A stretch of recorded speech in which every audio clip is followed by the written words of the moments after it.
जय स्वामीनारायण। आप सबको जया एकादशी की हार्दिक शुभकामनाएं। एकादशी अर्थात माधव तिथि, हरि की सबसे प्रिय तिथि। तो आइए सुनते हैं जया एकादशी व्रत कथा। गांडीवधारी अर्जुन ने कहा, हे भगवान, आप कृपा कर आप मुझ पे माघ माह के शुक्ल पक्ष की एकादशी के संबंध में भी विस्तार पूर्वक बताएं। शुक्ल पक्ष की एकादशी में किसका पूजन किया जाता है, इस एकादशी के व्रत की क्या कथा है, उसके करने से किस फल की प्राप्ति होती है। भगवान श्री कृष्ण ने कहा, हे अर्जुन, माघ माह के शुक्ल पक्ष की एकादशी को जया एकादशी कहते हैं। इस एकादशी के उपवास से मनुष्य भूत प्रेत पिशाच आदि की योनि से छूट जाता है। अतः इस एकादशी के उपवास को विधि अनुसार करना चाहिए। अब मैं तुमसे जया एकादशी की व्रत की कथा कहता हूँ, ध्यान पूर्वक श्रवण करो। एक बार देवताओं के राजा इंद्र नंदन वन में भ्रमण कर रहे थे। चारों तरफ किसी उत्सव का माहौल था।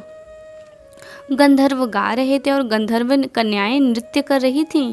वहीं पुष्पवती नामक गंधर्व कन्या ने माल्यवान नामक गंधर्व को देखकर और उस पर आसक्त होकर अपने हाव भाव से उसे रिझाने का प्रयास करने लगी।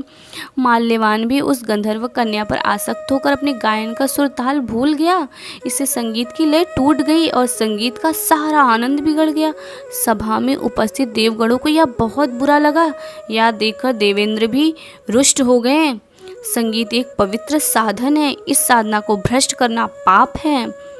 अतः क्रोधवश इंद्र ने पुष्पवती तथा माल्यवान को श्राप दे दिया। संगीत की साधना को अपवित्र करने वाले माल्यवान और पुष्पवती, तुमने देवी सरस्वती का घोर अपमान किया है। अतः तुम्हें मृत्युलोक में जाना होगा। गुरुजनों की सभा में असंयम और लज्जाजनक प्रदर्शन करके तुमने गुरुजनों का भी अपमान किया है, इसलिए इंद्रलोक में तुम्हारा रहना अब वर्जित है। अब तुम अधम पिशाच असंयमी का जीवन बिताओगे। देवेंद्र का शाप सुनकर वे अत्यंत दुखी हुए और हिमालय पर्वत पर पिशाच योनि में दुख पूर्वक जीवन यापन करने लगे। उन्हें गंध रस स्पर्श आदि का तनिक भी बोध नहीं था। वही उन्हें असहनीय दुख सहने पड़ रहे थे। रात दिन में उन्हें एक क्षण के लिए भी नींद नहीं आती थी। उस स्थान का वातावरण अत्यंत शीतल था, जिसके कारण उनके रोए खड़े हो जाते थे, हाथ पैर शून्य पड़ जाते थे, दांत बजने लगते थे। एक दिन उस पिशाच ने अपनी स्त्री से कहा, ना मालूम हमने पिछले जन्म में कौन से पाप किए हैं जिसके कारण हमें इतनी दुखदायी या पिशाच योनि प्राप्त हुई है। पिशाच योनि से नरक के दुख सहना कहीं ज़्यादा उत्तम है। इसी प्रकार के अनेक विचारों को कहते हुए अपने दिन व्यतीत करने लगे। भगवान की कृपा से एक बार माघ के शुक्ल पक्ष की जया एकादशी के दिन इन दोनों ने कुछ भी भोजन नहीं किया और ना ही कोई पाप कर्म किया। उस दिन मात्र फल फूल खाकर ही दिन व्यतीत किया और महान दुख के साथ पीपल के वृक्ष के नीचे विश्राम करने लगे। उस दिन सूर्य भगवान अस्ताचल को चल रहे थे। वहाँ रात दोनों से एक दूसरे से सटकर बड़ी कठिनता से कटी।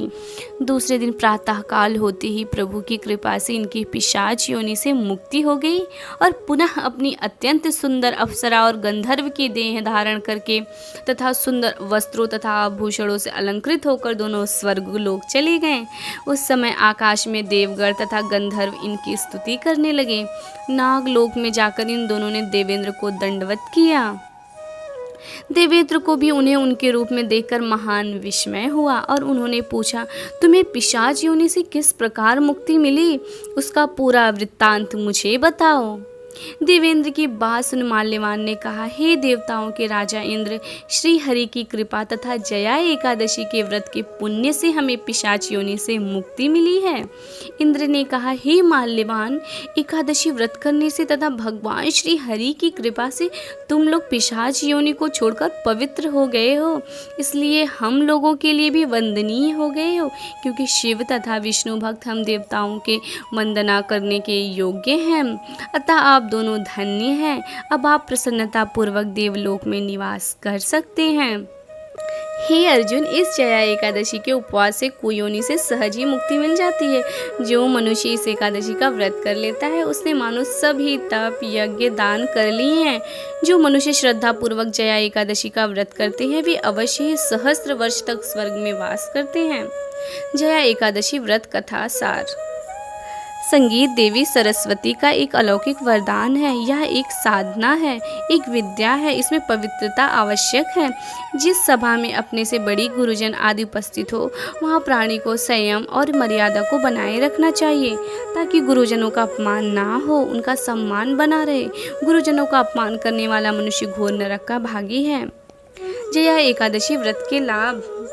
जया एकादशी का व्रत विधिवत पालन करने से मनुष्य के पाप नष्ट होते हैं। यह व्रत सभी मनोकामनाओं को पूर्ण करने वाला है। जो व्यक्ति जीवन पर्यंत नियमित एकादशी का व्रत करता है, वह समस्त प्रकार के सुख भोग कर अंत में वैकुंठ धाम को प्राप्त करता है, अर्थात अक्षरधाम को प्राप्त करता है। जया एकादशी व्रत मनुष्य के मन में बैठे दूषित विचारों का नाश करता है। इस व्रत के प्रभाव से मनुष्य मानसिक व शारीरिक रूप से हष्ट पुष्ट रहता है।